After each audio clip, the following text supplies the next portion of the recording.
Bom dia, pessoal. Bom dia para quem está entrando aí. Hoje, então, a gente vai dar sequência nas nossas palestras. Na verdade, hoje é a última palestra da Semana Nacional do Cérebro, organizada pela Liga de Fisiologia aqui da Unifal. E hoje nós vamos conversar com a Louise, que é uma psicóloga clínica, ela é especialista em neurociências. Ela tem uma página onde ela fala sobre saúde mental, sobre psicodélicos. Depois vocês olham lá para seguir ela, é super legal. Não vou ficar falando dela, não, que ela vai se apresentar, falar um pouquinho sobre o que ela faz. E é isso. Então, eu vou passar a palavra para ela. Espero que todo mundo aproveite essa palestra aí. Boa palestra para todos. Obrigada, Bárbara. Obrigada pelo convite, pessoal da Liga de Fisiologia da Unifal. Obrigada a todos que estão presentes aqui hoje, nesse sábado de manhã, para a gente conversar sobre um tema que, para mim, é muito importante. Gosto muito de falar sobre isso. Então, preparei aqui uma apresentação para vocês. Eu vou compartilhar aqui a minha tela, para que eu possa ir falando e vocês visualizando enquanto a gente vai conversando sobre isso. Então, a temática, né, é o cérebro e a ayahuasca, conhecida também como medicina da floresta, né, uma medicina potente, uma das medicinas da floresta, uma das mais potentes. E a minha proposta de hoje é fazer algumas definições sobre o que é ayahuasca, trazer alguns estudos, pensando do ponto de vista terapêutico, entender um pouco das implicações éticas também, que eu acho que isso falta um pouco, esse debate, e, por fim, vou tentar falar um pouco também das psicoterapias assistidas por psicodélicos, tá? Então, vou me apresentar, eu acho importante a gente saber, né, quem está falando, saber de que lugar de fala essa pessoa está falando. Então, eu sou psicóloga de formação, né, o meu background é em psicologia, sou pós-graduada em neurociências e comportamento pela PUC-RS. Hoje eu atuo com atendimento clínico online também, né, pela pandemia que a gente vive, dentro da TCC. Eu sou também funcionária pública e tenho atuação como funcionária pública. Eu acho que alguém abriu o microfone aí, deu uma interferência. Louise, só uma coisa. A gente não está conseguindo ver sua tela ainda. Não sei se já colocou para compartilhar, mas ainda não apareceu aqui, viu? Não. Poxa, deixa eu ver, então. Tela inteira. Ah, tá, então. Desculpa, que eu tenho dificuldade ainda para acessar todos esses botões. Mas vamos lá. Agora está começando. Está começando? Então tá bom. Sim, pode colocar Vou aí. apresentar de novo aqui pela plataforma do Canva. Deu certo? Sim, agora a gente está vendo. Então tá bom. Legal. Então vamos continuar aqui me apresentando. Hoje eu atuo no consultório e também como funcionária pública, mas tenho atuação na saúde mental também do SUS, né, para um hospital, um grande hospital psiquiátrico da região do Vale do Paraíba, e também atuação na área social, tenho atuado no CRAS também um tempo. Também sou membro da comunidade de estudos sobre psicodélicos e saúde mental do Instituto Faneros. Quem não conhece, o Instituto Faneros é liderado pelo pesquisador Eduardo Schenber, que trouxe recentemente para o Brasil uma pesquisa clínica com psicoterapia assistida por MDMA, que está aí em andamento, né? Ele fez uma publicação do estudo piloto, que a gente vai falar sobre isso mais para frente, e estamos aí estudando, é uma comunidade bastante ativa, de vários profissionais de saúde, com esse intuito de trazer para o Brasil a psicoterapia assistida por psicodélicos, mais especificamente o MDMA, que não vamos falar hoje sobre ele, mas é importante também quem tem interesse no tema entenda, né, todos esses tipos de psicodélicos que existem. E também sou membro do Núcleo São Paulo da Associação Psicodélica do Brasil, a APB. Já existe uma associação psicodélica no Brasil, e eu faço parte desse núcleo do estado de São Paulo. É uma associação também bastante ativa, com reuniões semanais, de pessoas de diversas áreas, não só profissionais de saúde, mas pessoas da antropologia, militantes, pessoas simpatizantes do tema da psicodelia.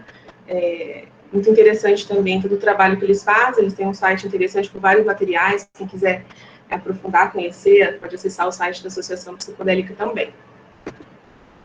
Então, o que a gente vai falar? O que eu vou tentar, né, trazer hoje, né? Sobre um conceito do que são os psicodélicos, né, de uma forma mais conceitual, assim como nasceu o nome psicodélicos, falar um pouco dos clássicos, né, porque eles são chamados assim, entrar um pouquinho especificamente na ayahuasca, nossa estrela de hoje, falar um pouco de como ela funciona, como ela age no cérebro, trazer alguns estudos, principalmente os estudos feitos aqui no Brasil. Então, falar sobre as implicações éticas, acho uma parte muito importante, a gente sempre pensar nisso, quando a gente fala de substâncias que são utilizadas por comunidades tradicionais indígenas, né, por muito tempo, e depois, no final, um pouquinho de psicoterapia assistida por psicodélicos. Não vou ficar muito nesse tema, mas acho importante também dar uma pincelada para quem nunca ouviu falar, para quem tem curiosidade sobre isso, tá bom? Então, vamos lá. O que são psicodélicos? Né? Esse tema ele causa bastante, ele é bastante polêmico, né? Eu tenho visto discussões acaloradas com relação a essa definição do que são as substâncias psicodélicas. Inicialmente, elas foram chamadas de psicotomiméticos, né? Então, os estudiosos pesquisadores que faziam o uso no consultório com seus pacientes de substâncias psicodélicas, principalmente o LSD, chamava essa substância de psicotomimético, porque elas teriam, então, a capacidade de mimetizar psicoses, né? Então, de imitar as psicoses, imitar os sintomas de uma pessoa que está num surto psicótico. Mas isso foi usado por um tempo, e depois se viu que não era bem assim, não era bem isso que os psicodélicos, não era bem isso que essas substâncias faziam, e esse nome ficou aí em algum momento da história, na literatura também.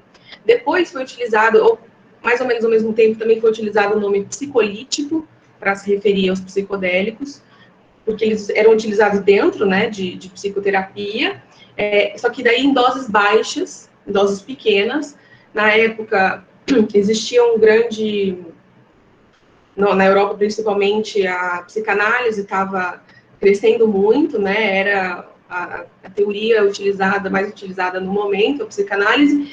Então, eles utilizavam o psicodélico para diminuir as resistências do paciente, ele conseguia acessar questões mais profundas. Então, eles chamavam também de psicoterapia psicolítica, né? Então, esse nome também existiu por um tempo na literatura, e tem um histórico, né? Os psicodélicos têm esse histórico de serem chamados também de psicolítico. E um outro nome, enteógeno, que vocês já devem ter ouvido falar, principalmente, né, em relação à ayahuasca, que é muito utilizado em contextos religiosos, espirituais, né? Porque enteos vem de manifestar o divino, né? De manifestar a divindade. E é muito utilizado por etnobotânicos ou pessoas que frequentam e utilizam a ayahuasca nesse contexto espiritual, né? Seria, então, uma substância que manifesta o divino.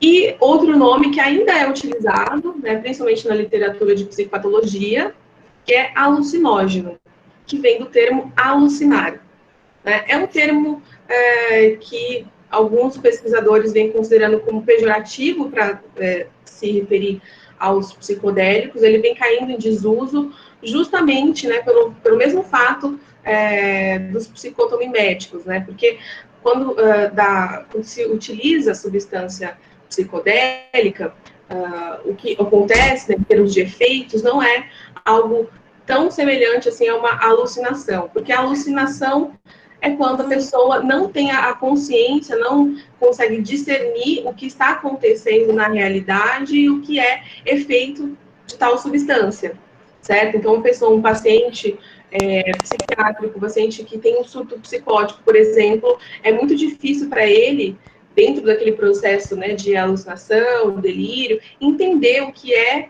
realidade e o que não. Né? Já no uso de substâncias psicodélicas, a pessoa não perde essa noção da realidade. Então, o alucinógeno fica um pouco distante para falar sobre os psicodélicos, apesar de ainda serem utilizados e ter muito desse nome na literatura, principalmente aí os estudantes de psicologia, de psiquiatria, né, os médicos vão ver mais esse nome, alucinógeno, nos livros, né, de psicopatologia, para se referir a essas substâncias. Mas aí, pensando em um nome mais adequado, o psiquiatra Humphrey Osmond, em correspondências, né, com Aldous Huxley, que foi o autor do livro Portas da Percepção, não sei se quem já leu aqui, muito interessante para pensar também sobre efeitos dos psicodélicos. Ele cunhou um novo nome, né, um neologismo vindo, né, das bases gregas, chamado, então, psicodélico, né, psico de psique e délico de delos, de manifestação, manifestar, né, então, os psicodélicos seriam substâncias que manifestam a mente. O que acontece é que esse nome ele foi criado na década de 50 e depois disso, muita coisa aconteceu, né? A ideia era criar um nome original que não tivesse atrelado a nenhum tipo de teoria ou algo anterior, ou cultura, enfim. E depois disso, a gente vê na história a contracultura, o movimento hippie, o movimento pacifista, o movimento cultural de artistas que utilizavam muitos psicodélicos, e esse nome acabou ficando muito atrelado a esses movimentos. Né? Mas, originalmente, ele foi criado, né, cunhado pelo Osmond, para não ter nenhum tipo de relação com nenhum tipo anterior, prévio de teoria ou cultura. E hoje em dia, na literatura científica, o nome mais utilizado, né, atualmente são psicodélicos mesmo. Então, os outros nomes ficaram aí em algum lugar da história. E é importante a gente pensar que assim, o nome psicodélico não tem a ver com a estrutura molecular das substâncias psicodélicas, né? É um nome puramente conceitual para se referir a essas substâncias e o que elas proporcionam em termos subjetivos. Hoje a gente vai falar da ayahuasca, que é um psicodélico clássico, né? Eles são chamados assim por um histórico também cultural, antropológico, não são chamados assim especificamente por sua estrutura, exatamente por isso, né? Os principais, os mais conhecidos são o LSD, que é dietilamida do ácido lisérgico, LSD, que é uma abreviação de uma palavra em alemão, que eu não trouxe aqui porque eu não saberia pronunciar. Ele é uma substância semissintética, que é sintetizada a partir de um fungo que ocorre no esporão de centeio. Então, foi sintetizado a primeira vez pelo Albert Hofmann, no laboratório Sandoz, na Suíça. A psilocibina, também outro psicodélico clássico encontrado em alguns tipos de cogumelos do gênero Psilocybe ou Psilocybe. E essa psilocibina, essa substância, ela é degradada no nosso organismo e transformada em psilocina, que provoca os efeitos de psicoatividade psicodélica. A mescalina, que é encontrada, que foi a primeira substância psicodélica a ser sintetizada, mas por algum motivo ela não é tão estudada hoje em dia.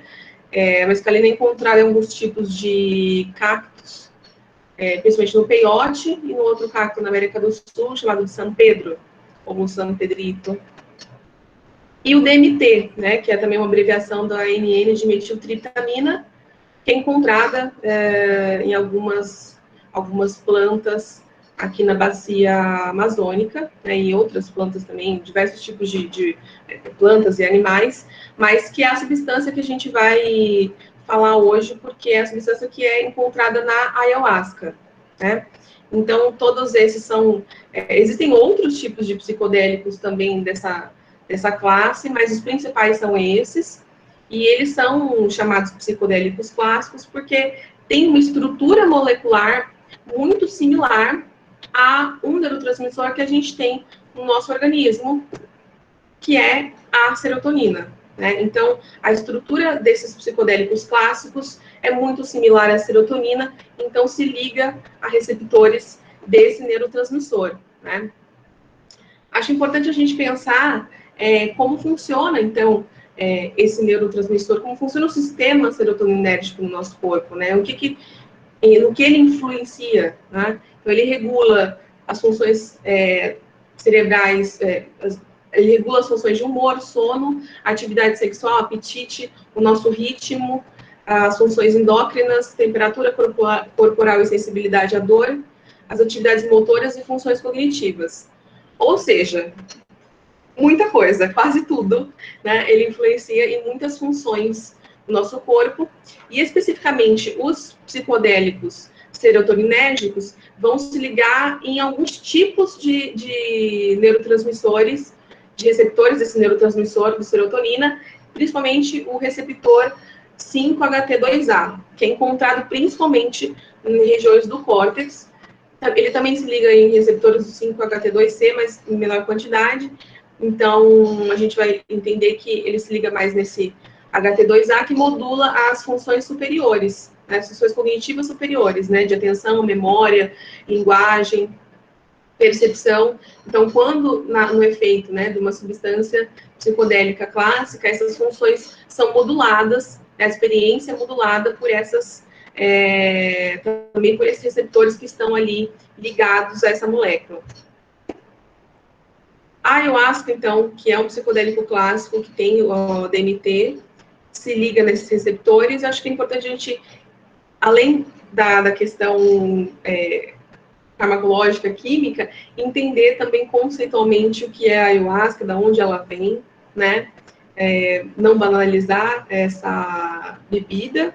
Ela tem uma etimologia interessante, que aya significa espírito ancestral ou mortos, alma, e o asca significa vinho, vinha, bebida.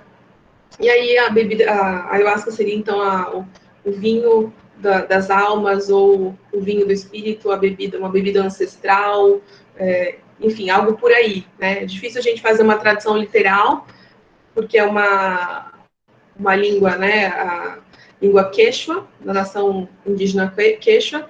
Essa bebida era utilizada principalmente pelos sacerdotes e realeza do Império Inca, né, e depois acredito que amplamente, né, utilizada por essas denominações denominações culturais.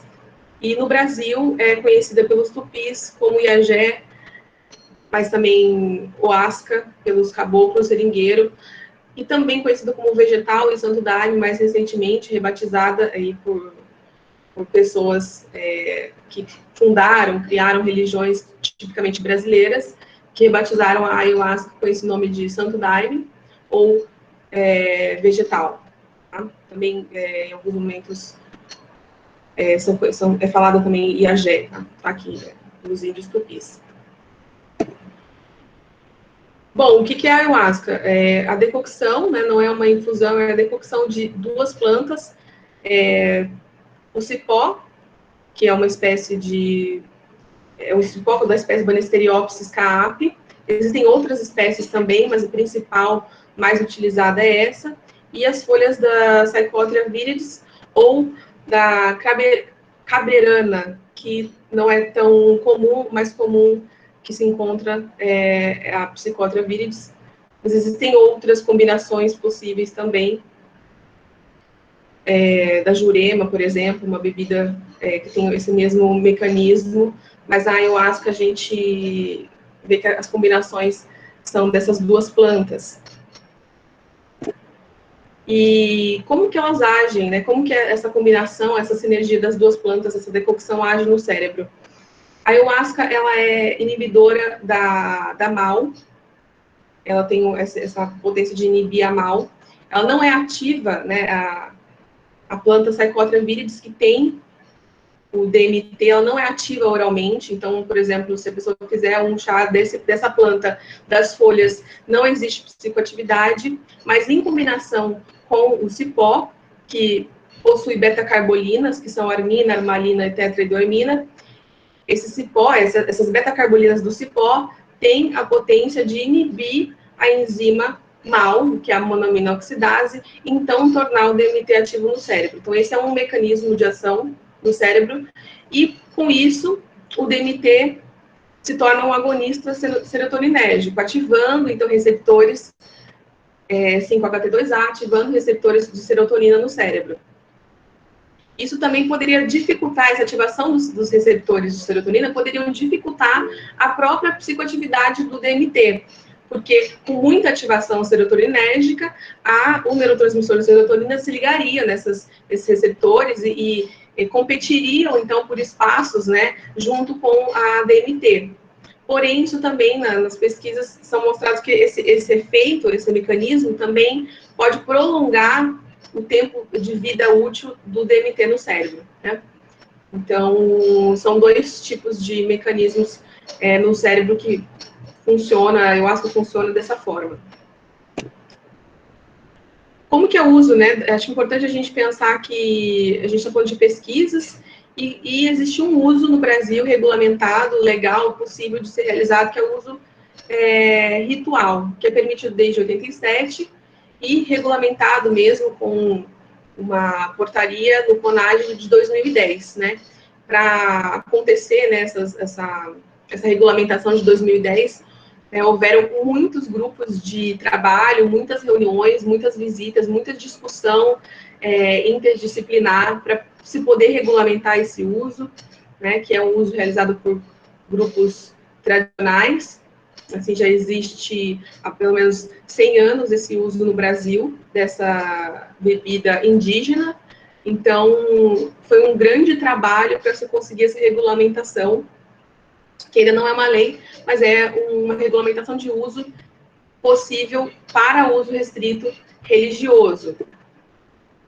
Eu acho importante falar um pouco do uso inadequado, que não seria o uso interessante da ayahuasca, que a gente, infelizmente, acaba vendo hoje em dia, né, por essa expansão, talvez pelo desconhecimento, talvez por outros motivos, mas não se pode instalar nessa regulamentação do CONAD, não se pode comercializar a ayahuasca, né, nem microdoses, nem nada do tipo, né, que a gente vê por aí, microdoses de ayahuasca, floral, não se pode comercializar essa bebida. Não se pode fazer exploração turística da bebida, né, então pacotes de viagens que você também tem lá um tour e um evento com ayahuasca, não se pode fazer uma exploração comercial. Isso é diferente, tá, gente, de um grupo étnico disponibilizar ali um espaço para um retiro, para que as pessoas possam ir e conhecer, né, no âmbito indígena, por exemplo, isso é diferente dessa exploração turística. Também o uso inadequado da associação com outras substâncias psicoativas, que também não sejam regulamentadas. O uso fora de rituais religiosos, então só quem tem hoje a permissão no Brasil para fazer o uso da substância ayahuasca são as pessoas dentro desses grupos. Não é permitido o uso terapêutico privativo de profissão regulamentada, ou seja, psicólogos, médicos, psicoterapeutas, quem quer que seja que tenha uma atuação na área de saúde, não pode fazer uso no seu consultório, na sua clínica, ou né, individualmente ou em grupo da ayahuasca, né, não é o uso adequado, não é liberado, regulamentado esse uso. Também o curanderismo, então, se prometer cura a partir do uso da ayahuasca, não é permitido também propaganda, ou outras práticas que possam colocar a vida, né, a saúde física e mental das pessoas em risco. Isso está tudo lá nessa regulamentação do uso religioso da bebida no Brasil. E está lá também, nessa normativa, a questão da pesquisa. Então, os grupos que fizeram essas reuniões e discutiram com todas as classes de forma interdisciplinar e aprovaram, então, esse uso religioso, eles sugerem que o CONAD promova e financie pesquisas em caráter experimental, né, da substância ayahuasca, né? Então, eles colocam lá que se devem sim fomentar pesquisas abrangendo diversas áreas, né, desde a farmacologia até a área clínica, antropologia, sociologia. Então, existe a ideia de incentivar essas pesquisas, mas isso não é regulamentado para uso na prática ainda. E que bom, né? Eu acho que a gente ainda precisa pensar muito nas implicações que isso traria para esses povos, para essas culturas, no caso de uma regulamentação de uso terapêutico no Brasil ou em outro lugar, né? E existem grupos de riscos, né? É importante a gente pensar também que não é uma panaceia, né? Nas pesquisas, os protocolos são bem claros, no sentido de exclusão de pessoas que não devem tomar, que não é indicado o uso, e deveria também ser assim dentro das instituições religiosas. Então, pessoas que têm antecedentes familiares ou têm, sim, um diagnóstico de esquizofrenia, bipolaridade, ou algum histórico de crises anteriores, crises psicóticas, né, tanto na família de primeiro grau, quanto em si, não devem tomar. Algumas pesquisas até colocam, assim, milhares de segundo grau, também é um critério de exclusão em algumas pesquisas. Então, tem uma proporção bastante grande. Quem tem problemas, teve algum tipo de problema com epilepsia, ou teve traumatismo craniano, AVC, tumores ou doenças degenerativas cerebrais também. E um alerta para quem faz uso de medicação, importante buscar um profissional da área da psiquiatria para avaliar cada caso, e aí, se for o caso, fazer, né, descontinuar essa medicação ou não. Então, precisa uma avaliação caso a caso. Pessoas que fazem uso de medicações não devem, estão no grupo de risco, não devem tomar sem buscar a avaliação do seu médico, psiquiatra. Agora eu vou falar rapidamente sobre alguns estudos que foram feitos com a ayahuasca no Brasil. Esse artigo é o artigo que eu escrevi para a conclusão de curso que eu fiz nas neurociências, que eu abordei o uso terapêutico, né, no tratamento de depressão e ansiedade. Foi uma revisão narrativa dos estudos dos últimos 5 anos, encontrados no PubMed, que falavam especificamente de ansiedade e depressão. Tá? Eu não vou falar de todos esses estudos aqui, mas quem quiser também pode pedir depois link, a gente pode mandar esse artigo escrito, a Bárbara pode mandar, ou então também está lá no acervo dos materiais da APB, pode entrar no site deles, então está disponível para quem quiser. E um dos estudos que eu acho importante a gente trazer, que foi um dos últimos, né, e bastante comentados, até na imprensa, né, e na academia toda, foi esse estudo sobre os efeitos rápidos da ayahuasca para pacientes com diagnóstico de depressão resistente, ou seja, pacientes que não tinham resultados, que já tinham feito tratamento com medicações diversas, pelo menos 3 tipos de medicação, e não tiveram resultado positivo. Foi utilizada a ayahuasca para verificar os efeitos rápidos antidepressivos. E foi muito comentado porque foi o primeiro estudo, né, até onde a gente sabe, que foi randomizado e controlado por placebo, né? Ou seja, pegaram um grupo de pessoas, dividiram esse grupo de pessoas que tinham essa resistência ao tratamento de depressão. Um grupo recebeu a ayahuasca, o outro grupo não recebeu, né? O grupo controle. Então, é algo que foi inovador, que não tinha acontecido antes, né? E dentro desse modelo biomédico, né, para aprovação de novos tratamentos, esse é um modelo bastante importante. Apesar de que a questão placebo é muito difícil, né? Uma das discussões também é sobre essa dificuldade de se cegar, né, tanto a pessoa, o voluntário, o paciente, quanto os pesquisadores, porque os psicodélicos têm efeitos psicoativos muito claros, então muito difícil se cegar, né, esses estudos, mas foi um estudo bastante interessante, feito pelo grupo da Universidade Federal do Rio Grande do Norte, e a Fernanda Palhano foi a pessoa que, junto com o Dr. Drauli, né, e vários outros pesquisadores, fizeram a análise desse estudo. Eles tentaram, então, avaliar os efeitos antidepressivos com 29 pacientes. Eles avaliaram com a gravidade da depressão com a escala de avaliação de depressão, Montgomery-Åsberg, e a outra escala, Hamilton, no começo e no fim, no primeiro dia, no segundo e no sétimo dia, que foram 7 dias de avaliação, após a dosagem. E aí a gente pode ver nesse gráfico o grupo placebo e o grupo que tomaram ayahuasca. Aí avalia a gravidade da depressão. Então, as pessoas que tomaram ayahuasca tinham um nível de gravidade maior, né, na depressão, mas estavam basicamente todos ali, né, todos tinham depressão grave. Vocês podem ver que mais de 15, quase 20, e o pessoal que tomou ayahuasca já estava quase o score 25.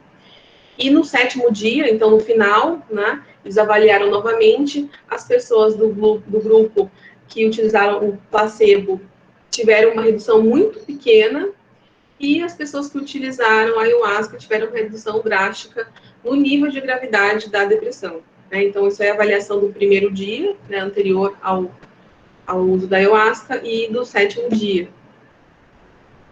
Nessa outra tabela, é outra avaliação, né, da outra tabela da outra ferramenta de avaliação. Essa aqui foi a Hamilton, essa aqui foi a Matos. Eles avaliaram no primeiro dia, no segundo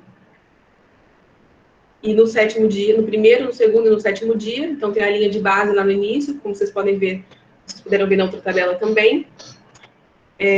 Todos tiveram redução, né, todos os grupos, tanto o grupo que tomou ayahuasca quanto o grupo placebo tiveram redução dos sintomas de depressão, mas o grupo que tomou ayahuasca teve uma redução muito maior, e principalmente o grupo placebo, no final, né, no último dia, eles retornaram basicamente a linha de base inicial, né, então assim, não teve muita mudança, e no grupo da ayahuasca conseguiu quase manter no mesmo nível lá embaixo, então uma redução grande dos sintomas depressivos, né? Então, aí que eles conseguiram avaliar realmente a redução desses sintomas.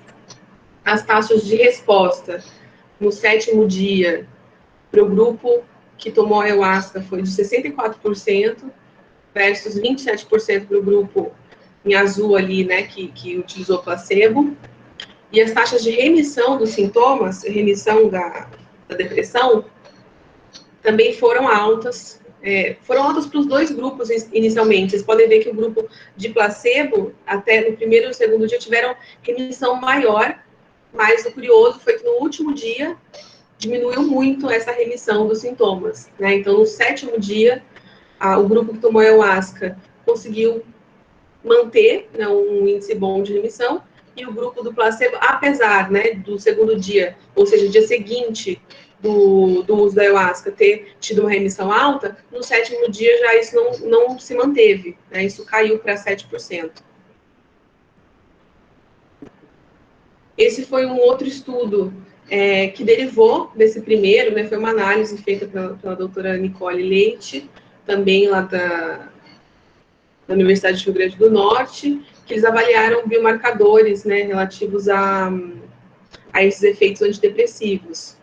Então, eles entenderam, né, nessa avaliação de biomarcadores, que 48 horas depois, os pacientes que utilizaram a ayahuasca tiveram uma diminuição no perfil de neuroinflamação, né, em relação aos que não tomaram, os que utilizaram o placebo, né. Esse placebo, eles criaram lá uma substância que parecia um pouco, né, o gosto era um gosto similar, a cor era uma cor similar à ayahuasca, mas não tinha, né, as substâncias contidas na ayahuasca. Então, os dois grupos tomaram alguma coisa, né, um tomou ayahuasca, outro tomou esse placebo que eles criaram lá.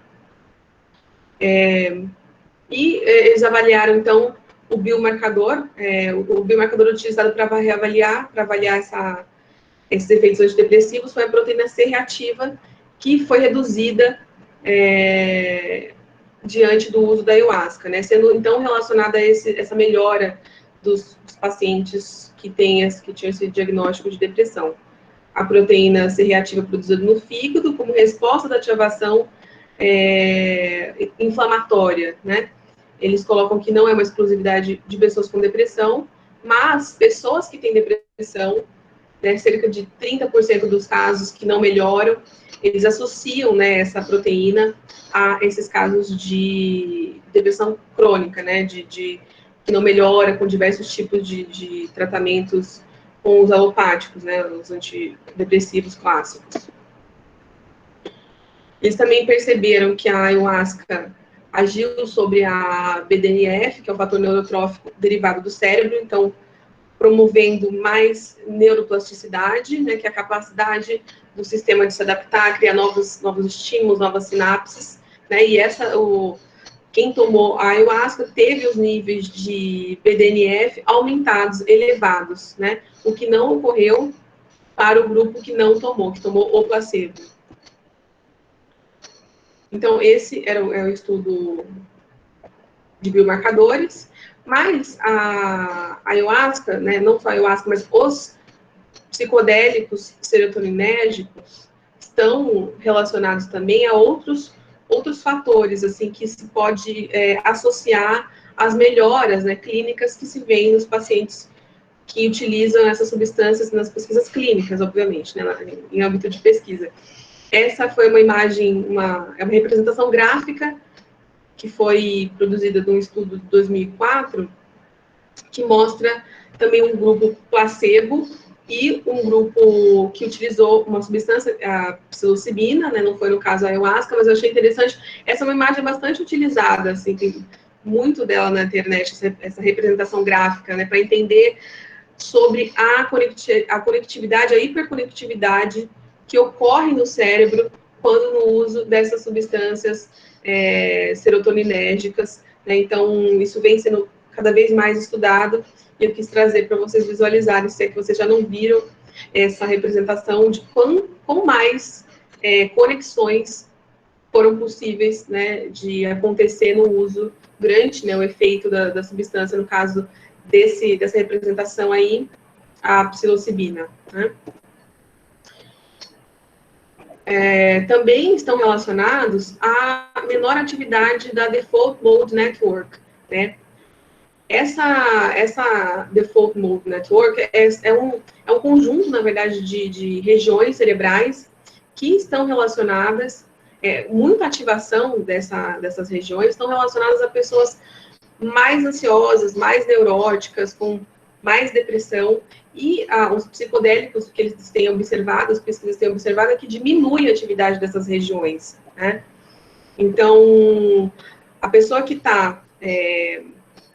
essas regiões são ativadas quando a gente não está numa tarefa específica operacional. Então, quando você está fazendo uma tarefa, elas estão mais desativadas. E quando se para de fazer, né, essa tarefa específica, elas são ativadas, é possível, então, entrar naquele modo de devaneio, né, de pensar sobre o pensamento, de pensar sobre o passado, sobre o futuro, né? E nisso, pessoas que são mais, né, ansiosas ou que têm depressão, entram naquilo que a gente chama de pensamentos ruminativos, né, e ficam muito difícil sair desse modo de funcionamento, né, cerebral. E no caso do uso dos psicodélicos, essas regiões são menor ativadas, né, tem sido visto, que são menor ativadas,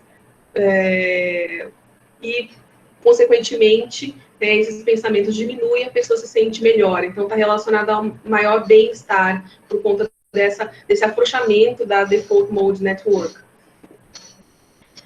Esses estudos, existem vários outros estudos, né, que são observacionais, enfim, diversos outros estudos com ayahuasca, tanto no Brasil quanto fora. Esses estudos com ayahuasca foram feitos no Brasil, né? Mas existem algumas limitações para os estudos com ayahuasca, né? Principalmente porque muitos são realizados in vitro ou em modelos animais não humanos, né? O que impede a gente entender se funcionaria da mesma forma para os humanos. O tamanho das amostras também é um tamanho pequeno, né, relativamente pequeno, na maioria dos estudos. Ou quando tem uma amostra maior, né, quando são em pessoas, tem uma amostra maior, geralmente são estudos observacionais, não tem esse controle, né, não é randomizado, controlado por placebo, duplo cego, tem essa limitação, né, que não é nos moldes, né, que a gente hoje espera, né, seria aquele falado padrão ouro. E esse estudo que foi feito no Brasil, apesar de ter sido o primeiro estudo, um estudo pioneiro interessante da gente pensar sobre os efeitos rápidos, né, os efeitos antidepressivos rápidos da ayahuasca, ele foi um estudo que não contemplou a psicoterapia, né, então foi só assim, o uso da substância e ponto, né, e também fora do contexto que hoje é utilizado, que é regulamentado, que é o contexto ritual, que é visto, né, em alguns momentos como, não se sabe até onde o contexto também ajuda, né, no bem-estar, né, o apoio do grupo, né, estar em comunidade, né, então isso também tem sido bastante questionado, né, até onde é a substância e até onde é o poder do grupo, né, de sugestão do grupo, estar, né, se sentindo amparado, acolhido ali.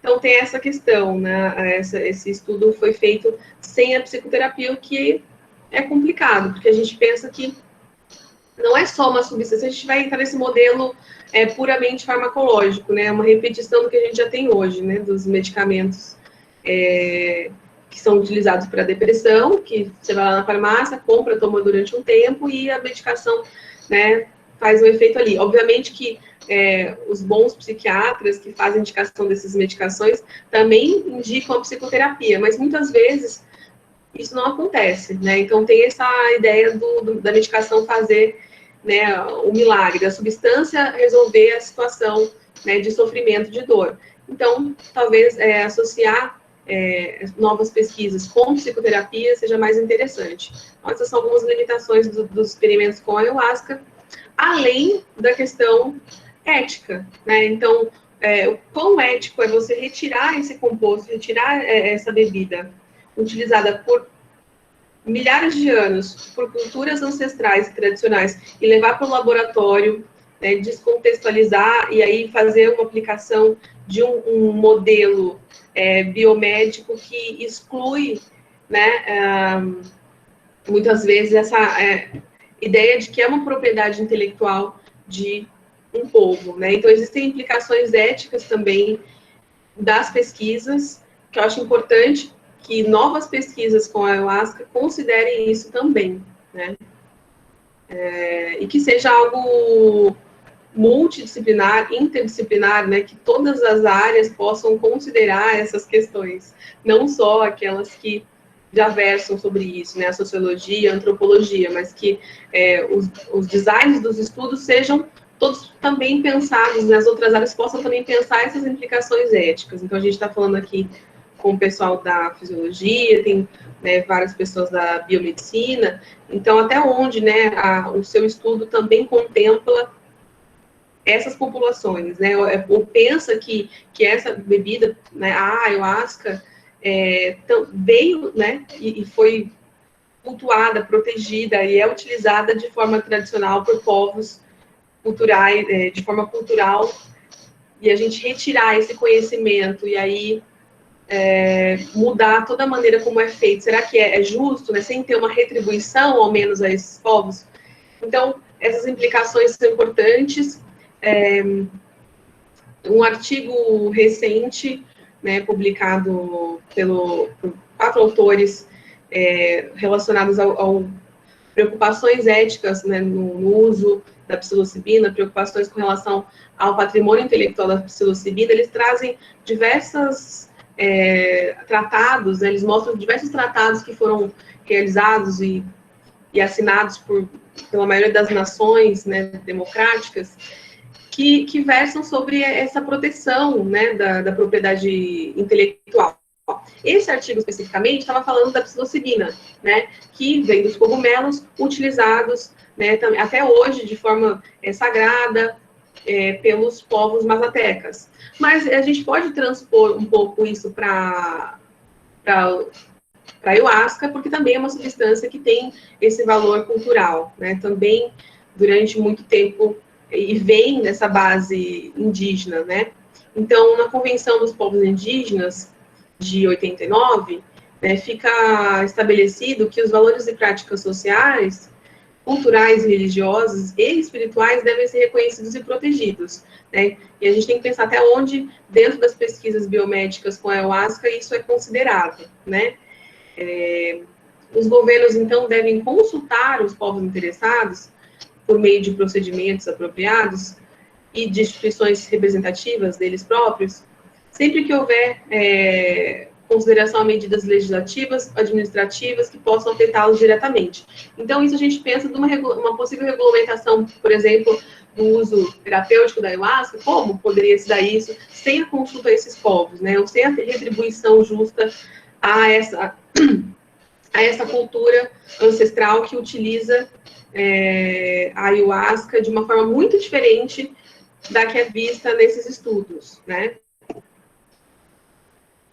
Já no Rio de Janeiro, em 92, na Convenção das Nações Unidas para a Diversidade Biológica, fica mais claro ainda, né, que é necessário ser respeitado, se preservar, se manter o conhecimento, as inovações e práticas das comunidades indígenas, os estilos de vida tradicionais, relevantes para a conservação do uso sustentável da biodiversidade biológica, e promover sua aplicação mais ampla com aprovação e envolvimento deles próprios, né, dos povos indígenas, nas inovações, práticas, e incentivar a partilha equitativa dos benefícios decorrentes da utilização desses conhecimentos e práticas, né? Então, sem essa articulação com esses povos que carregam esse conhecimento, a gente pode pensar, será que é ético fazer essas pesquisas? Né? Como que essas pesquisas que estão sendo feitas estão, de alguma maneira, incentivando essa partilha equitativa, né? Então, utilizando esse conhecimento tradicional para pesquisar como que eles estão realmente fazendo esse contraponto e também valorizando, né, preservando essa diversidade biológica de forma sustentável. Na Declaração dos Povos do direito dos povos indígenas, eles colocam, né, existe o direito de praticar, revitalizar as suas tradições e culturas e costumes, incluindo o direito de manter, proteger e desenvolver as manifestações passadas, presentes e futuras de suas culturas, né, tais como o sítio arqueológico, histórico, artefatos, cerimônias, tecnologia, artes visuais, performáticas e literatura. E, por fim, fica, né, acordado que os estados fornecerão reparação por meio de mecanismos eficazes que podem incluir a restituição desenvolvida em conjunto com os povos indígenas com relação à sua propriedade cultural, intelectual, religiosa e espiritual, que é o caso da ayahuasca, né? Então, eu não tenho todas as respostas, né? Eu estou questionando aqui, eu estou refletindo junto, né, com vocês essa necessidade de se fazer valer todos esses tratados, todas essas declarações, né, e honrar tudo isso, né? Obviamente, eu perguntei isso já para pesquisadores, eu venho conversando com colegas, né, o que você acha, o que pode ser feito? É uma coisa que está em aberto, ninguém tem uma solução, não existe algo fechado, mas é preciso se refletir sobre isso, não se pode continuar, né, no ritmo que a gente vem fazendo, né, acelerado de pesquisa, sem considerar essa questão importante da ética, né? Então, assim como no passado existiam patentes da psilocibina, hoje, né, algumas empresas norte-americanas já têm novamente a patente na forma de extração dessa substância, né? E aí, nesse artigo, os autores questionam qual é o retorno para esses povos, os povos mazatecas, que durante milênios foram os detentores e os que preservaram esse conhecimento, né? Eles não estão tendo nenhum retorno disso, né? Muito pelo contrário. Quando do descobrimento, vamos dizer assim, né, do homem branco dessa substância, né, dos cogumelos, que no caso foi Watson, né, Gordon Watson, ele, um ricaço norte-americano, né, 40 e poucos, se interessou em saber mais pelos cogumelos e foi buscar, foi atrás e foi até o México em várias viagens, e numa das últimas viagens ele conseguiu acessar, então, uma curandeira que acordou de de apresentar para ele, né, os rituais com os cogumelos que eram feitos lá, desde que ele não divulgasse nome, não divulgasse imagens, né, não mostrasse para todas as pessoas, porque era algo que eles estavam preservando ali. E ele concordou, conheceu, mas não cumpriu com promessa, né? E foi, então, divulgada pela primeira vez na revista Life sobre os cogumelos mágicos, né? Que ele intitulou assim, né, esses cogumelos utilizados no caso, a Maria Sabina, intitulou Cogumelos Mágicos, e a partir daí, o grande interesse começou, né, a aumentar, e até hoje a gente vê, né, hoje as patentes aí da modo de extração dessa substância. Aí muitas pessoas questionam, poxa, mas é um cogumelo que existe em vários lugares do mundo, né? Não só no México, cogumelos com psilocibina. Então, por que as pessoas não podem fazer o uso, né, para seu bem-estar, o uso terapêutico, enfim? Então, sim, sempre existiram, mas o interesse em explorar dessa maneira não existia antes de se entrar em contato com essas culturas que utilizavam assim, né? Então, antes, né, na literatura, os autores argumentam que as pessoas tinham, né, principalmente na Europa, asco, né, e queriam ficar longe, porque consideravam essas substâncias, né, consideravam que existia uma toxicidade na qual você não poderia utilizar, né? Então, diferente da forma como era feita nessas culturas que estavam preservadas e que foram muito massacradas com o tempo, né? Depois dessa publicação, inclusive, essa curandeira teve sua casa ateada a fogo, foi presa por um tempo, enfim, sofreu retaliação do seu próprio povo por ter, né, aberto, né, essas informações. E essa propriedade intelectual, né, dos cogumelos e da ayahuasca, também vinda desse conhecimento indígena, precisa ser considerada nas pesquisas. Então, é isso que a gente vem argumentando e que esse artigo argumenta muito bem. Eu coloquei alguns pontos aqui, mas vale a pena ler ele completo, que tem uma linha do tempo interessante para a gente entender isso daí. E aí, como a gente não tem nada fechado, né, a gente não tem... então, como a gente pode fazer, né? Como a gente vai retribuir isso aos povos originários, como a gente vai considerar eles nas pesquisas? Eu não sei. Eu não sou pesquisadora, mas penso que quem está no laboratório, quem está querendo pesquisar ayahuasca, deve sim considerar isso. Esses são alguns sites de grupos, de organizações que estão pensando ou têm iniciativas de retribuição, de reciprocidade com povos indígenas, com povos originários, né? Esse primeiro, se não me engano, é dos povos Shipibo. E segundo, tem uma gama de ferramentas ali, de trabalhos, de projetos ativos no RAIN, e o Chacruna Institute também tem uma iniciativa aí para pensar como se pode fazer isso, né? Já que a gente não tem essa iniciativa de forma governamental, né? Que é o que estão nesses tratados. A gente não vê isso acontecer. Então, existem essas organizações que começam a pensar e já tem projetos em andamento, e quem quiser entrar para ver, também se interessar por isso, estão aí os links. E por fim, né, acho que dá para a gente finalizar, vou falar um pouquinho sobre a psicoterapia assistida por psicodélicos, né, que não está sendo feita com ayahuasca, mas a gente pode pensar ela, porque está nesse meio das substâncias psicodélicas. Essa é uma cena do documentário muito interessante para quem se interessa por essa parte terapêutica. Ele chama Trip of Compassion, que está disponível no Vimeo.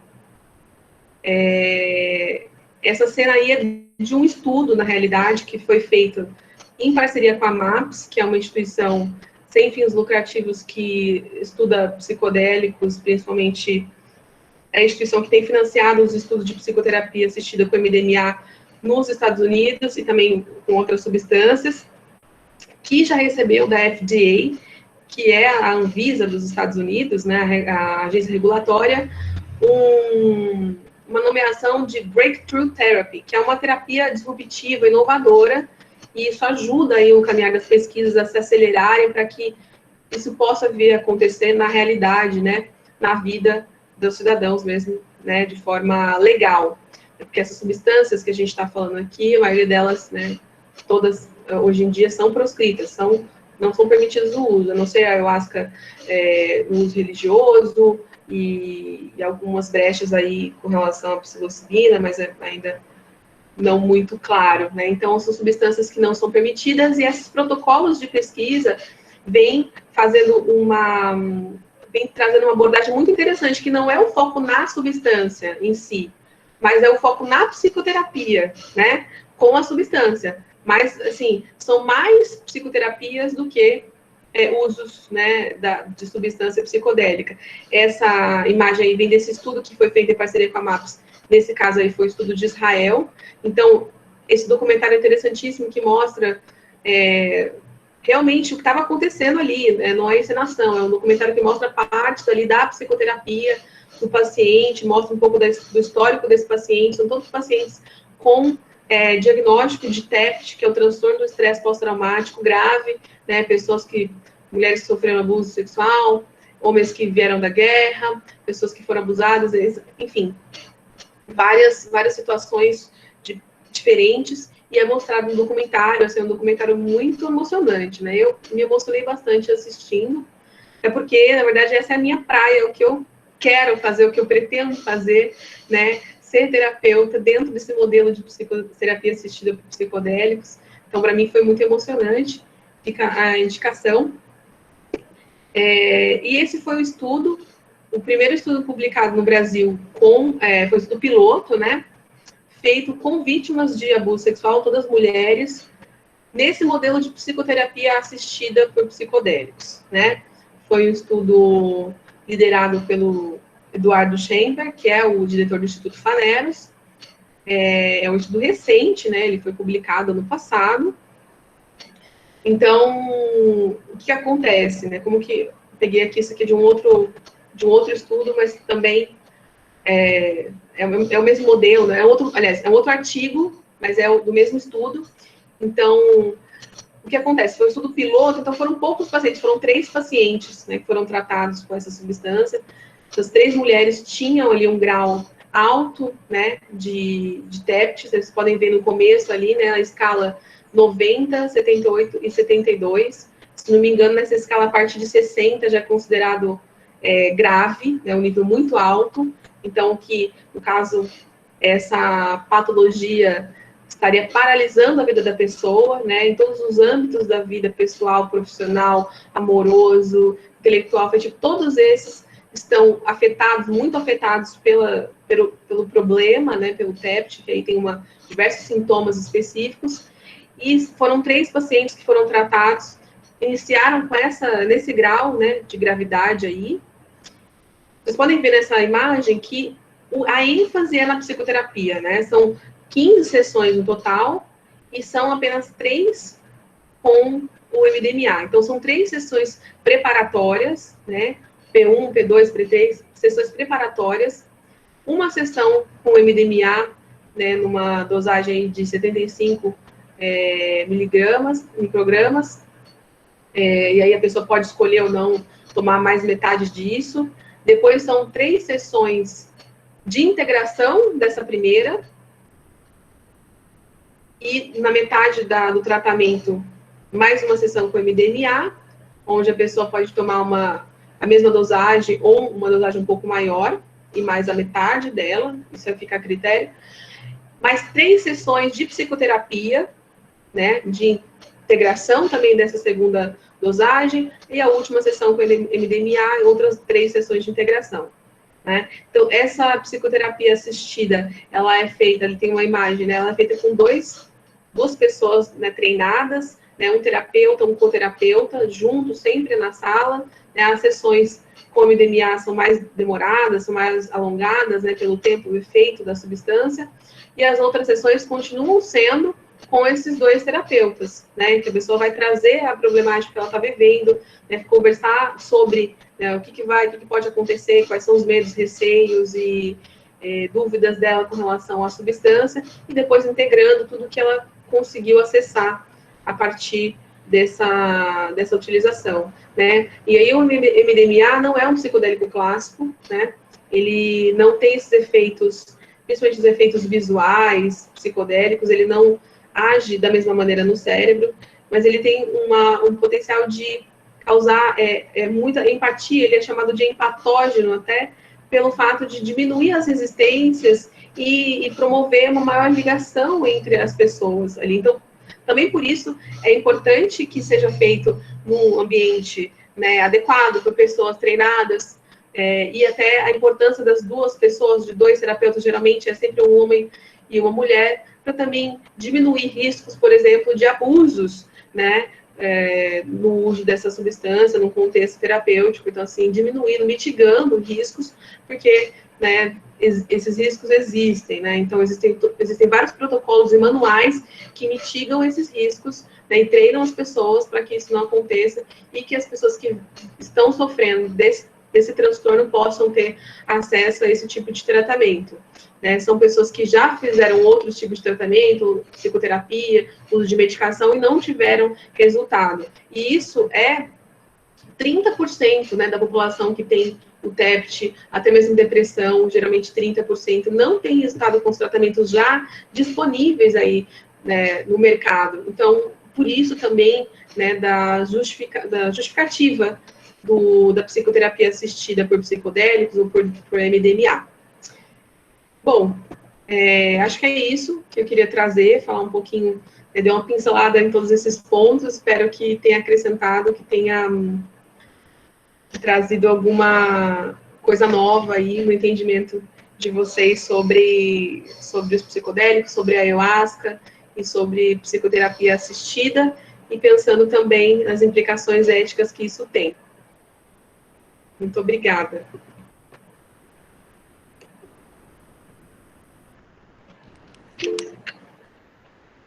Muito obrigada, Luíse, pelas palavras. Tenho certeza que foi muito rica, cheia de informação, né, para todo mundo aqui. A gente já tem algumas perguntas. Deixa eu só olhar aqui que eu vou fazer para você, tá bom? Tá bom.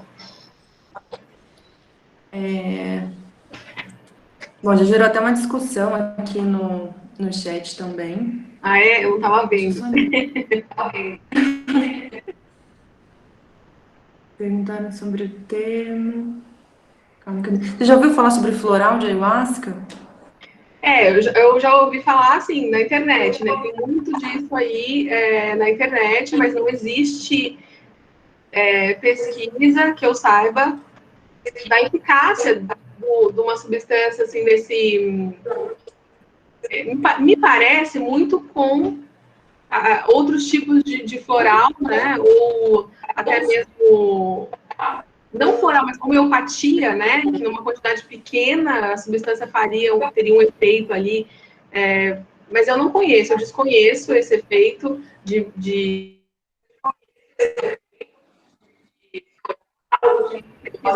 que mostrasse algum tipo de benefícios. O que me parece é realmente que é uma apropriação cultural, né, uma mercantilização ali do conhecimento tradicional, utiliza essa substância, faz uma cápsula, né, faz uma coisa bonitinha e põe na internet para ganhar dinheiro. Me parece algo assim. Não conheço nenhuma pesquisa séria ou, enfim, evidência de que isso funcione em algum nível. Não indico também. Certo. Aí que a Josi Alexandre perguntou se já existe em outros países autorização para uso terapêutico. E aí eu te pergunto também, a ayahuasca, ela tem no Brasil, a autorização que existe aqui, ou a regulamentação, é para o uso ritualístico, né? Mas ela já é autorizada para uso terapêutico aqui em outros países? Então, que eu saiba, não existe em outros países o uso terapêutico da ayahuasca, tá? Até porque a ayahuasca é uma bebida indígena de base aqui dos ameríndios, né, da bacia amazônica, do pessoal do povo andino, então vem daqui, né, do mais próximo de nós aqui. Em outros países eu não tenho. Se não me engano, talvez o Peru. Talvez o Peru tenha essa limitação aí, tem essa liberação. Mas eu não sei dizer como é que funciona, né? No Brasil não tem. E não se pode utilizar de forma terapêutica a ayahuasca. O que se pode fazer são pesquisas, né? Até nessa regulamentação do CONAD, eles colocam, né, que devem sim ser fomentadas pesquisas, devem ser financiadas pesquisas para se entender desses potenciais benefícios terapêuticos, que a gente ainda tem muito pouco para afirmar, né? Como eu coloquei, com limitações desses estudos, né? A amostra pequena, o controle, todo esse modelo também biomédico que a gente tem, eu acho que tem que ser repensado, né? Eu fico com preocupação, como vocês entenderam, né? Essa preocupação ética de se esse modelo, ele de alguma maneira, ele traz retorno para os povos originários que detêm esse conhecimento, trouxe, né? Para nós esse conhecimento, que estão sendo beneficiados com isso. Então, se sugere que sejam feitas novas pesquisas, mais pesquisas, né, existem evidências, né, dos benefícios terapêuticos da ayahuasca, mas não existe como se fazer o uso terapêutico, né, na prática clínica da ayahuasca no Brasil. Não tem como. O uso terapêutico, o uso clínico é em protocolos de pesquisa clínica, somente. Tá? Qualquer outro uso que você esteja vendo, que alguém esteja fazendo aí, cobrando por isso, em algum centro, é furado, não está legal, está dentro de um outro patamar aí. Né? Agora, as instituições religiosas fazem uso ritual, que é o que é regulamentado. É a única coisa que no Brasil é permitido.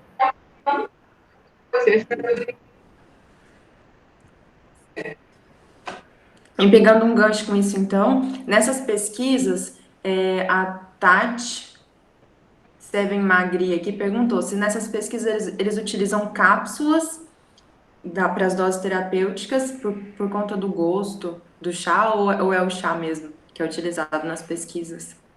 Tá.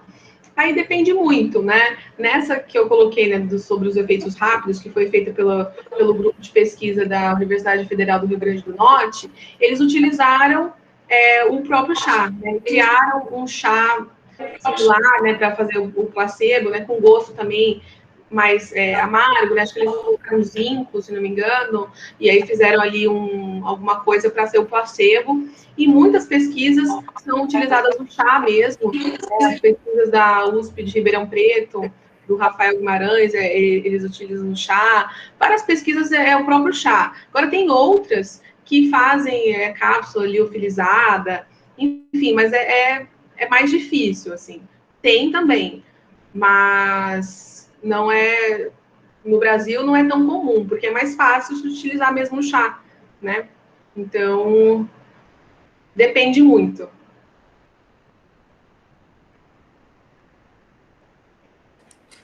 Agora que eu vi a mensagem, gente, sobre o microfone aqui, desculpa, eu não estava desligando, mas acho que deu para entender, estava dando eco. Sim. Na sua fala. Agora eu tô procurando aqui de novo. Estavam comentando sobre o risco, né, da descontextualização da ayahuasca na pesquisa, mas aí citaram aqui também, por exemplo, essa questão do floral de ayahuasca, que foi o que você acabou comentando também, né? E aí alguém comentou que, por exemplo, a utilização da maconha também implica os povos antigos, mas através de avanços nos estudos é que foram desenvolvidos remédios para uso medicinal. Eu acho que essa discussão é bastante forte, assim, né? Quando a gente está falando de planta e desses psicodélicos, dos clássicos e tudo mais.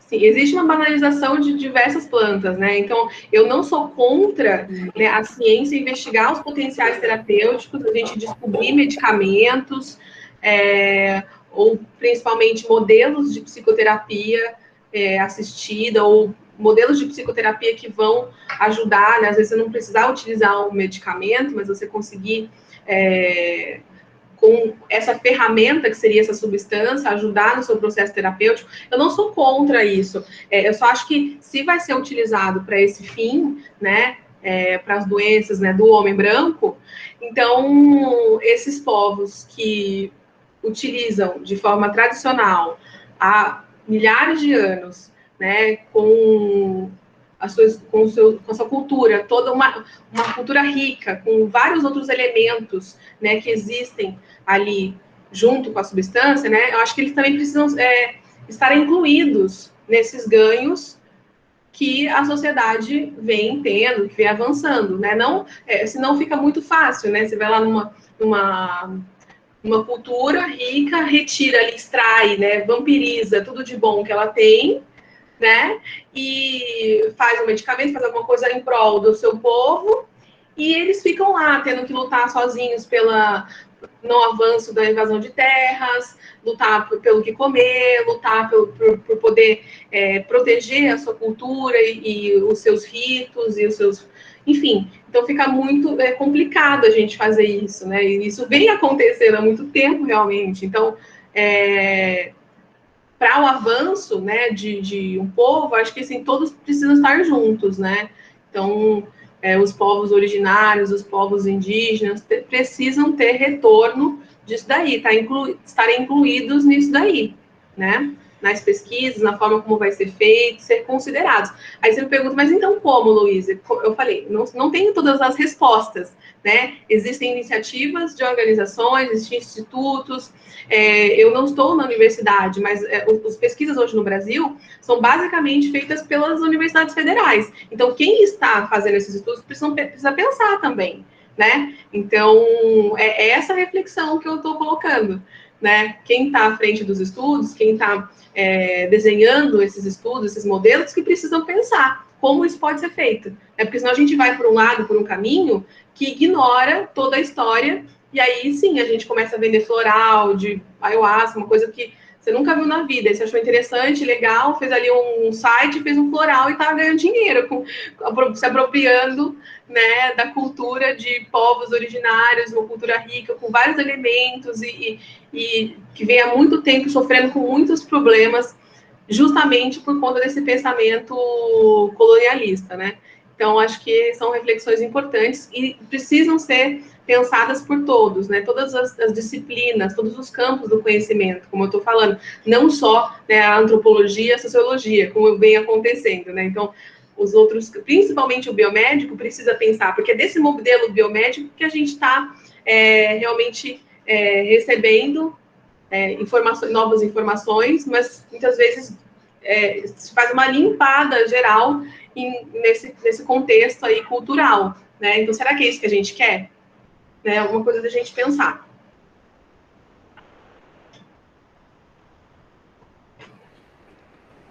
Obrigada aí pela resposta, Luiz. Eu não sei se você está vendo aí, mas no chat estão comentando sobre o que você está falando, né? Fazendo essa discussão aí. Uhum. Inclusive, levantando essa ideia de que a ayahuasca é religiosa, a maconha, para alguns povos ela é também, né? Eu não lembro Sim. agora de todos, mas eu sei, por exemplo, acho que a Rastafari, né? Ela também é considerada uma planta sagrada, Uhum. ritualística. Enfim. A gente não precisa se fechar, né? Acho que aquela discussão conceitual do início, né? De como que se chamam os psicodélicos. Ah, não é psicodélico, é alucinógeno. Ah, não é, isso é enteógeno, porque... Então, assim, isso vai depender do contexto, realmente, que você está inserido, né? Isso vai depender do seu ponto de vista, do seu lugar de fala. Então, a gente não precisa fechar, mas a gente precisa abrir e incluir, né? Ampliar a discussão, não fechar num ponto de vista só. Então, eu utilizo de forma religiosa, espiritual, então é enteógeno, eu creio nisso, eu tenho certeza disso, enfim, é um ponto de vista. Né? Ou então, fechar, não, são substâncias alucinógenas, são substâncias psicodélicas por conta da sua ação no cérebro, por conta da forma como elas agem, são substâncias puramente, né, alucinógenas, químicas e ponto, não tem outro lado. Então, acho que a gente não precisa se fechar e encerrar o debate, diminuir ele, mas ampliar, porque existem todas essas formas de perceber e de interpretar o que são os psicodélicos, e existe toda uma história. Então, eu trouxe esses conceitos para a gente entender que existe uma história, né? Não começou a aparecer agora dentro dos laboratórios, nas pesquisas científicas, nas universidades. Existe toda uma história. E isso precisa ser considerado, senão a gente faz apagamento aí de culturas e de pessoas, de povos, e isso é muito prejudicial para todos nós, né?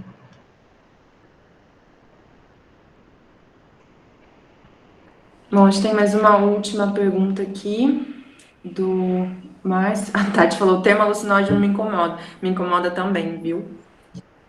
Mas, enfim, a pergunta do Márcio, ó, como que a abordagem terapêutica dos usos dos psicodélicos lidam com os possíveis efeitos adversos e toxicologia das substâncias, em especial a ayahuasca? Tá. Como o uso terapêutico, deixa eu ver aqui a pergunta. Como abordagem Lida terapêutica, com esses possíveis efeitos adversos. tá, Encontrou aí? o Márcio, né?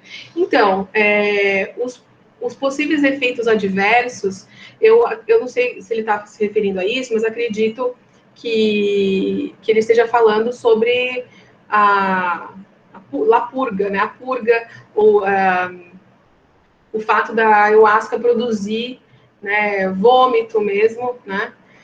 E toxicologia seria assim, né, a forma como ela age no organismo, né, se é tóxica ou não. Então, depende muito a abordagem terapêutica, pensando que ela ainda, né, ela está no âmbito da pesquisa.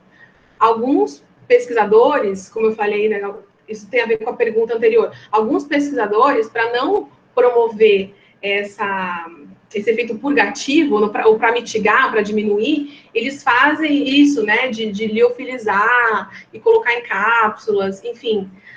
Então, isso vai muito da forma como é desenhado o estudo, né? Então, a abordagem terapêutica não existe ainda, né? Não existe uma abordagem terapêutica na prática. Existem esses estudos e cada um é de um jeito. A maioria dos estudos, como eu falei, são in vitro, são em modelos não animais. Quando são, em modelos animais não humanos, e quando são em humanos, depende muito. Às vezes tem esse uso do chá, e aí a pessoa tem um efeito purgativo, e isso faz parte do experimento também. Dependendo do pesquisador e do que ele quer investigar, ele faz ali a liofilização da substância, põe em cápsulas, utiliza uma outra substância para diminuir o efeito, né, do purgativo. Né? E esse efeito purgativo em outras culturas, né, no uso tradicional, ele não é visto como algo adverso, ele é até bem-vindo. Já para as pesquisas, para algumas pessoas, isso é ruim e até afasta mesmo, né, as pessoas de se voluntariarem ou quererem participar da pesquisa, mesmo estando sofrendo de algum transtorno psiquiátrico e podendo participar da pesquisa, ela fica sabendo que existe esse efeito, às vezes ela pode não querer participar por isso. Então, depende muito, mas não tem uma forma única de lidar com esses efeitos adversos. Lembrando, né, que a ayahuasca ela não é tóxica e no âmbito de causa dependência, ou, né, não tem esse histórico, né? Nem a ayahuasca e nem outros psicodélicos, né? Esse risco de dependência também, ele não existe, né? Pelo menos as pesquisas vêm mostrando isso. Não dependência química, né? Talvez uma dependência psíquica, mas química não.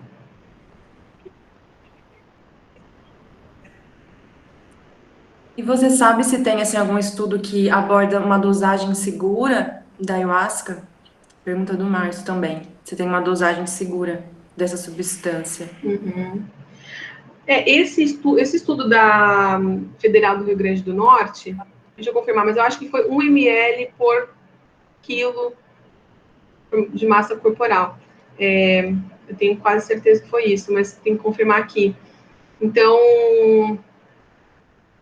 cada estudo tem uma dosagem, não é tão igual, assim, não tem um padrão, mas acredito que seja em torno disso, 1 ml por quilo de peso. Deixa eu só confirmar isso aqui.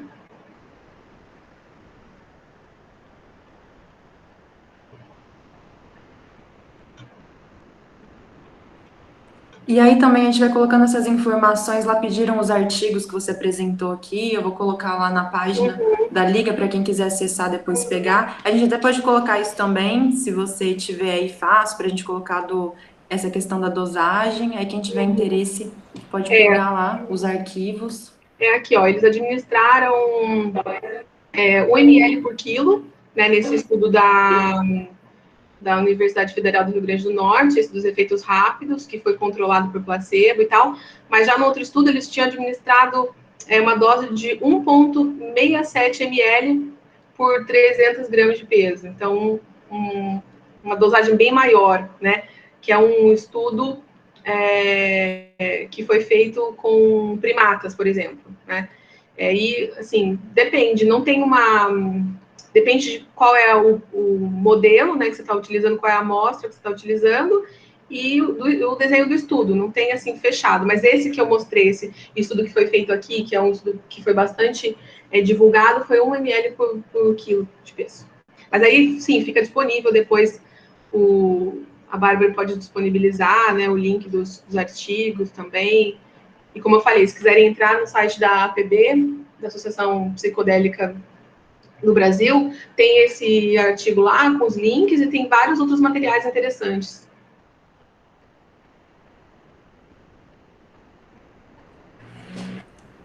Então é isso.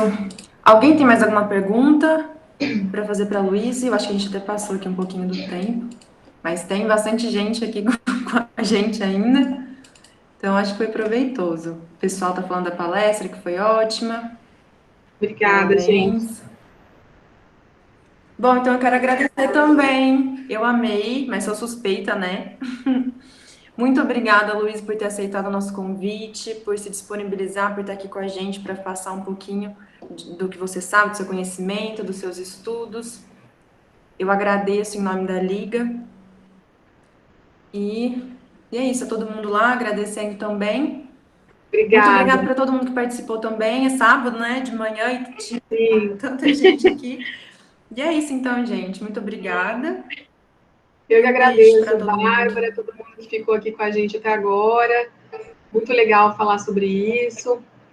E fico à disposição aí para a gente continuar conversando em outras plataformas, tá bom? Valeu, bom sábado para todo mundo. Tchau, tchau.